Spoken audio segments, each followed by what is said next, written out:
خدا قسم به خاطر خدا میگم تو شاید که دل من آن قدری که به شما میسوزه دل احمد فیروز به توی قنا میسوزه، دل او عبدالقدیر به توی قنا میسوزه، این قدری که دل من به تاجیک خود میسوزه. شما رو آدمای ساده یافتن سوء استفادهتون میکنن. یک دویمش که همه برنامه‌های همه رو اولی میبینید. چخیلی که من دولت داعش گفتم که مثلا ابوبکر بغدادی ایرا کی خلیفه مونده است؟ این چه حقی جهاد دارد؟ چی کی اجازه داده است که جهاد اعلان کنه؟ کجا این دولت اسلامی؟ این آمد اثبات یافت کو. همه فهمید که ما کیه. امروز اولی میفهمیم که همیان سپارشیان. ببینید که چی با که احمد فیروز مقصد وقتی که طالب دخترها را از خواندن حالا که طلبی این فرضه کو برای مرد برای زن چی با که اینها من کردن، چی با علیه طالب جهاد اعلان نکردی؟ چی با وقتی که مردم پنشیر مردم را کشتن، تاجیکا را کشتن، چی با تو مقابل جهاد اعلان نکردی؟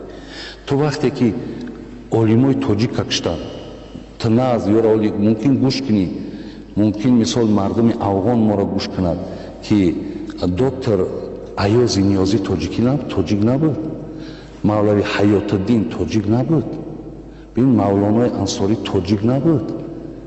همه را کی کشت؟ عبدالسلام عابید ترک کردین بیچاره گریزش گریخ پر رفت. همه تاجیک نبودن. ببین همه را تشکیل کردین. خودتون میدونید، خودتون بین خودتون گفته استین. اونو محمد انصاری هم گفت که کاری دستی طالبه.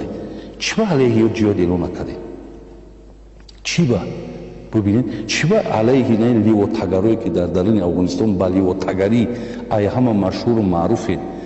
ببین چی با جهاد اعلان نمیکنه؟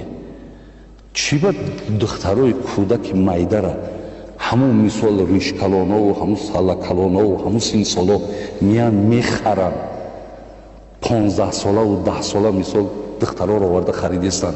شما میدونید که امرا برای چی میخرن؟ چی با علیه او مثال جهاد نمیگه؟ چی با این قدر گیره فروشی که مشهورین در روی عالم چی با علیه اونها مقصد چیز نمیکنه؟